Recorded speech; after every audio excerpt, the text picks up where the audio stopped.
Hi, this is a lecture on nonverbal delivery.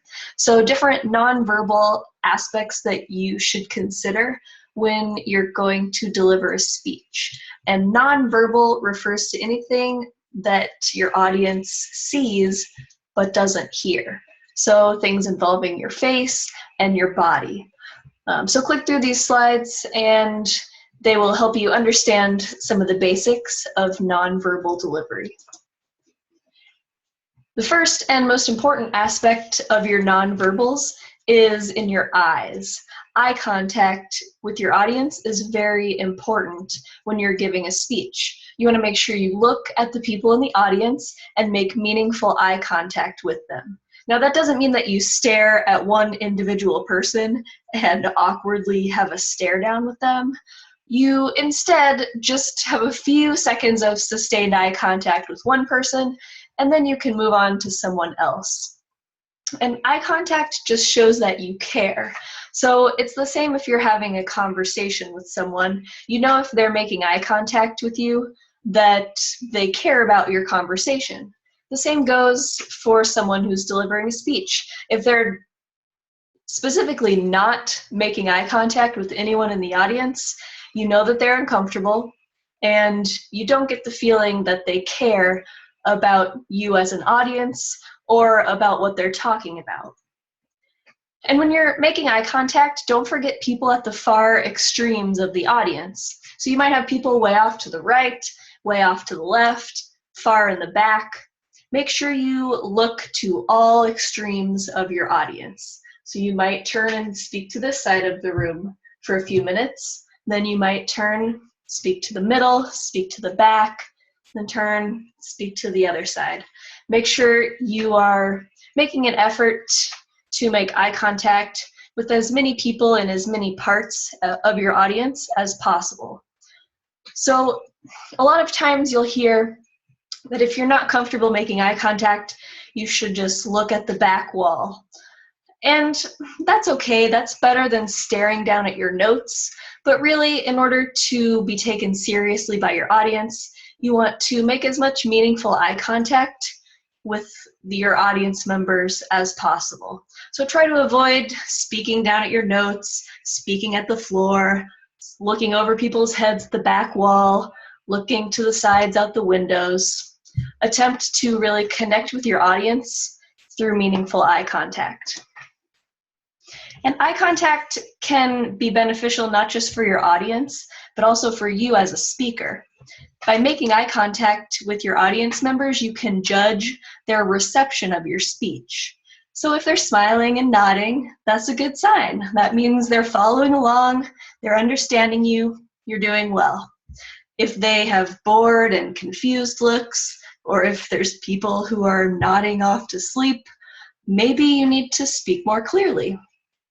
Are there people in the back who are clearly straining to hear? Maybe they're leaning forward, they have confused looks on their face. Maybe you need to speak louder. So you can tell a lot from looking at the faces of your audience members, and then you can make adjustments to your speech accordingly. Again, it is important to keep eye contact during speeches, but you probably will have notes or an outline that you need to refer to every now and then to remind you of what you're supposed to say. And reading straight from your notes can keep you from making effective eye contact. So you want to make sure you plan your notes carefully so they just include key words and phrases, and that keeps you from being tempted to read straight from your notes. So the rule of thumb that I like to teach is speak to people, not to your paper. So you'll have your notes in front of you, and it's okay to glance down at them, but you want to glance at your notes silently and then look up and continue speaking. So you look down at your notes, then when you look up, continue speaking to the audience. So try not to speak while you're looking down at your paper, which is easier said than done, but with some practice, you'll be good at it. Next, we move on from the face and the eyes to platform movement, which is more of the movement of your body. So that's walking or stepping in a purposeful manner from one spot to another while speaking. And what you want to remember about movement during a speech is that your movement should be very purposeful. It should accentuate and reinforce your speaking instead of being distracting. So you want to avoid just pacing around aimlessly, strolling randomly through the aisles, doing any movements like swaying back and forth that could be distracting to an audience. So it's logical for you to move in a few different times during your speech. First, you can move when you're moving from one main section of your speech to another. So maybe you are changing main points. Second, if you're changing your emotional appeal, it could make sense for you to maybe step forward, step to the side. Anytime really when it feels right to you, it's okay to move. You just want to make sure that you're not moving in a way that distracts your audience. And your movements should be natural. They should really just blend in with your speaking so that your audience doesn't even notice that you've moved. So here's some tips for moving in front of an audience. First of all, it's very important to keep the front of your body facing your audience, which is common sense usually, but sometimes people might have lecture slides behind them, and it's tempting to kind of gravitate toward those slides and look at them. But when you do that, you're speaking more to the slides than to your audience, and it becomes difficult to hear. So the next tip, lead with the leg that's in the direction that you're moving. Again, common sense. If you want to move right, start with your right leg. If you want to move left, start with your left leg. That just keeps you from tripping over your own feet. Next, direct your movement toward a specific part of the audience. And lastly, just know your surroundings. If you're speaking in a room with cords across the floor for a microphone or a projector, be aware of that so you don't try to move and get tangled up in those cords and risk falling on your face in front of an audience. Next, we move from general body movement to gestures. And gestures are just actions in which your body or parts of your body are used to express an idea or an emotion. And like platform movement, gestures should be natural and they should fit what you're saying. And generally, our gestures in public speaking are associated with the hands, the arms, the shoulders, and the head.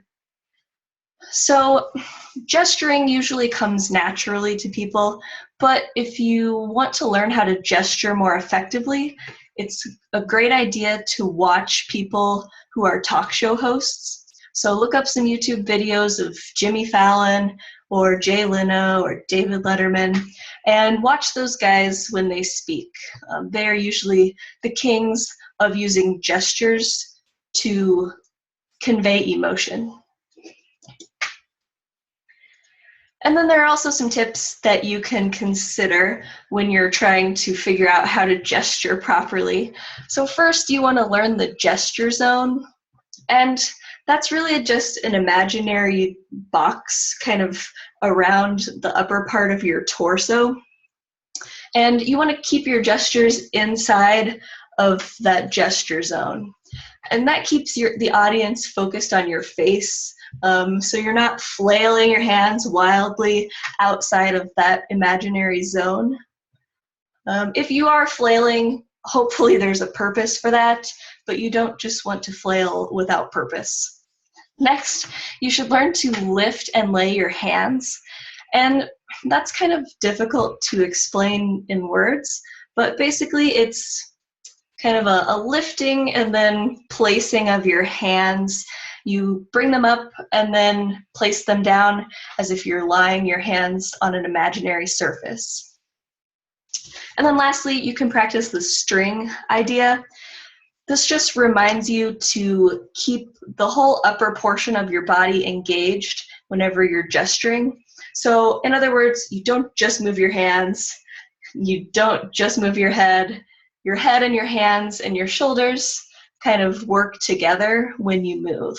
So you imagine that an imaginary string is connecting all those parts. So if your hand moves this way, your head moves this way. If your hand moves out, your head moves out.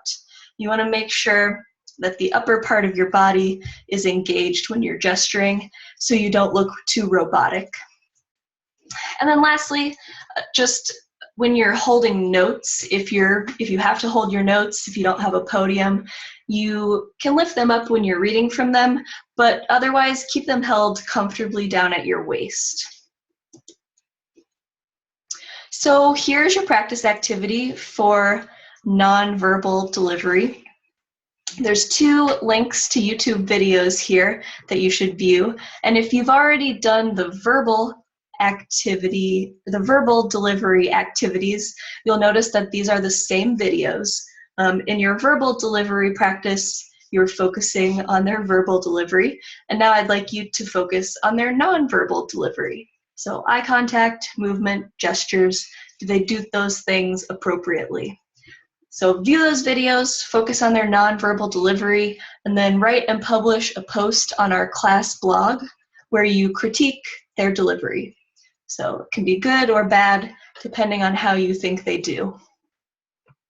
Once you post, you will receive comments from your fellow students and from me.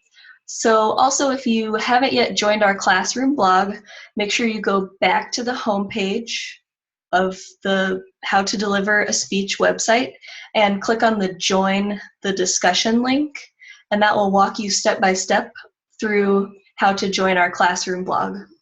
Thank you.